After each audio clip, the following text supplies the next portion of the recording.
So everyone's out of love with Google, obviously, because of things that have happened at the company, and Don't Be Evil appears to have become Be Evil as much as possible, in terms of selling data, censoring and controlling searches, which renders the point of a search engine useless, removing any pretense of being politically or socially or otherwise neutral. This is all gone.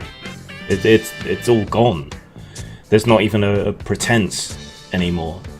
The treatment of Demore for explicating scientific fact, though plenty of people are coming out of the woodwork to deny that in the same way that climate deniers do. The treatment of him is just the breaking point event, in a similar way to what happened with Gamergate. In that there was all this other stuff going on in the background, and then something happened, and there was a breaking point, and people snapped. And I don't know if this is quite there yet, but it feels very familiar. It feels like that's what's happening. I don't know whether that's true or not. But here's the problem. There aren't any alternatives, really. The other search engines are nowhere near as good. And people aren't going to swap, really, en masse, in numbers enough to make a difference, until they are as good. And that just doesn't happen. Bing might be closest, but Microsoft can hardly be trusted either now, can it? People talk about DuckDuckGo and others, but there really isn't anything. There is no competitor. In the video market, there really is no significant competitor to YouTube either. And I've mentioned the problems that I've got with that before. So what can you do? Essentially nothing. In terms of the internet, Google is just so dominant in terms of all of its services that there really is nothing that can be done. And the only real counterbalance that exists is government, which could investigate it as a de facto monopoly, perhaps try and break it up into separate companies. But people will protest that as well. So, what solution is there? I don't know. I don't know that there is one at all. And if there's going to be an effort to set up alternative social media platforms and so on, and there has been, it needs to be different to how it is now. If we look at Twitter, for example, the people trying to be a competitor to Twitter are Gab. But Gab has become explicitly political, just in the opposite direction. And that has its own issues and problems in precisely the same way as Twitter's emerging political bias has.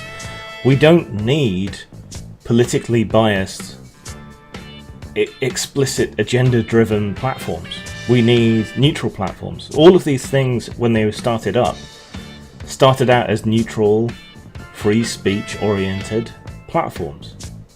Twitter said free speech was integral when they started up. Google supported it in the past. All of these things did. YouTube did, Reddit did, and it's changed at all of these places. They've forgotten the value of principle. Society seems to have forgotten the value of principle. The ACLU has stood up for Milo Yiannopoulos, a man I don't have a huge amount of time for as an individual, though I think he's done good work on the free speech issue, perhaps accidentally. But the ACLU has come forward to defend him on the basis of principle, and how those principles will then apply to other people. He makes a good test case for them. So they have shown that they have principle. But many people who've previously supported them, people from in the ACLU, have protested this.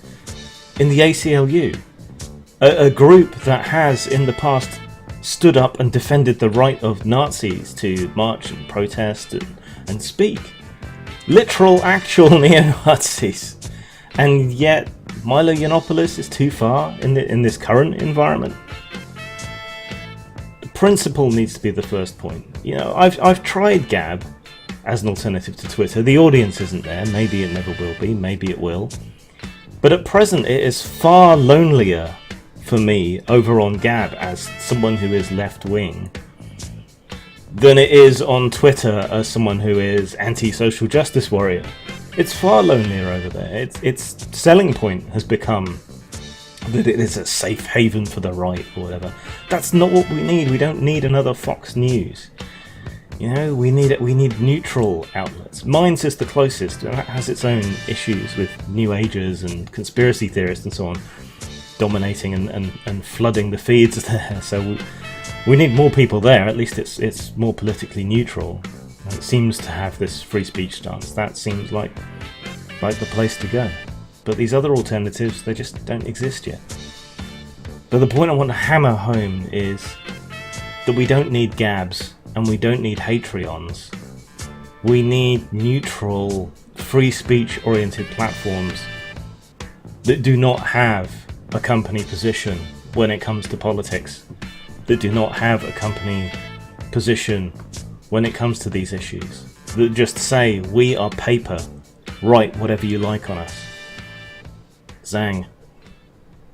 Old Fat Punks is part caper, part comedy, part nostalgia and part commentary.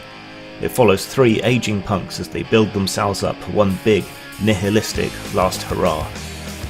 You can buy Old Fat Punks at Amazon, Drive-Thru Fiction or Lulu.com. Follow the links below or search on those sites.